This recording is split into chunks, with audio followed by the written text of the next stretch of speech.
Welcome to ఐటీన్ sports. ప్రముఖ భారత మాజీ క్రికెటర్ రాబిన్ ఉతప్పపై అరెస్ట్ వారెంట్ అయితే జారీ చేశారు పోలీసులు. అంతర్జాతీయ క్రికెట్లో తనకంటూ ఒక ప్రత్యేక గుర్తింపును సాధించుకున్న Robin Uthappa T20 world cup 2007లో గెలిచిన జట్టులోనూ సభ్యుడిగా ఉన్నాడు. ఆ తర్వాత అనేక మ్యాచ్లు టీమిండియా తరఫున ఆడి ఒక మంచి ప్లేయర్గా అయితే గుర్తింపు తెచ్చుకున్నాడు. ఆ తర్వాత ఐపీఎల్లో కూడా అద్భుతమైన ప్రదర్శన అయితే కనబరిచాడు. అయితే ఇలాంటి ఓ మాజీ క్రికెటర్పై ఎందుకు అరెస్ట్ వారెంట్ జారీ అయిందనే వార్త ప్రస్తుతం క్రికెట్ వర్గాల్లో అయితే ఒక సంచలనంగా మారింది. అయితే రాబిన్ ఉతప్పపై అరెస్ట్ వారెంట్ జారీ కావడానికి ఆర్థిక అవకతవకలే కారణంగా తెలుస్తోంది. అదేంటంటే రాబిన్ ఉతప్పకు సంబంధించి ఒక బ్రాండ్ లైఫ్ స్టైల్ అనే ఒక కంపెనీ అయితే ప్రైవేట్ కంపెనీ ఉంది. అందులో పనిచేసే ఎంప్లాయీస్కి సంబంధించి పిఎఫ్ అకౌంట్స్లో జమ చేయాల్సిన సొమ్మును రాబిన్ ఉతప్ప జమ చేయలేదు. ఆ డబ్బును ఇతర అవసరాలకి తను మళ్లించినట్లుగా అతనిపై ఆరోపణలు ఉన్నాయి. ఈ క్రమంలోనే అతన్ని అరెస్ట్ చేయాలని పిఎఫ్ కమిషనర్ గోపాల్ రెడ్డి పోలీసులను అయితే కోరడం జరిగింది. సో ఈ క్రమంలోనే రాబిన్ ఉతప్పపై అరెస్ట్ వారెంట్ అయితే ఇష్యూ చేయడం జరిగింది.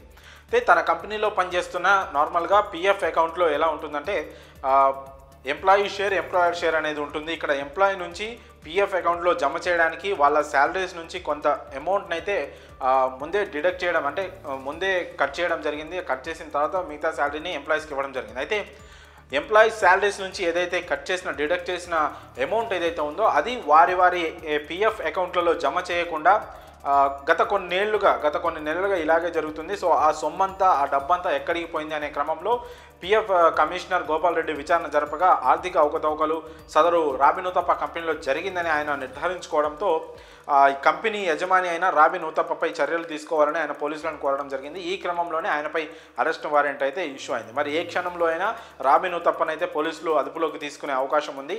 ప్రస్తుతం రాబిన్ ఉతప్ప అయితే పరారీలో ఉన్నట్లు తెలుస్తూ ఉంది. మరి ఆయన పోలీసులకు చిక్కిన తర్వాత, లేదంటే ఆయన ముందుకొచ్చి ఈ విషయంపై స్పష్టత ఇచ్చిన తర్వాత ఈ కేసులో క్లారిటీ అయితే వచ్చే అవకాశం ఉంది.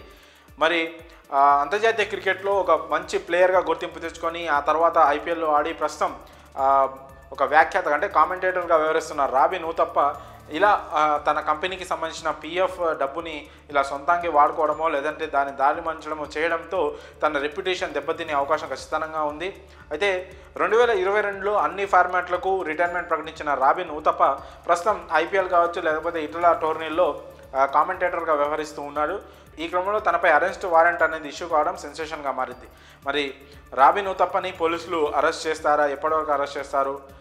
ప్రస్తుతం రాబిన్ ఉతప్ప ఎక్కడ ఉన్నాడనే విషయం కూడా పోలీసులకు కూడా తెలియదు. ఎందుకంటే తను పరారీలో ఉన్నప్పుడు ఇప్పటికే పోలీసులు ప్రకటించారు, తన కోసం గాలిస్తున్నామని కూడా తెలిపారు. సో వీలైనంత త్వరగా రాబిన్ ఉతప్పను పట్టుకునే అవకాశం అయితే ఖచ్చితంగా ఉంది. మరి ఒక మాజీ క్రికెటర్ అయి ఉండి ఇలా పిఎఫ్ డబ్బును దారి మళ్లించడంపై మీ అభిప్రాయాన్ని కామెంట్స్ రూపంలో తెలియజేయండి.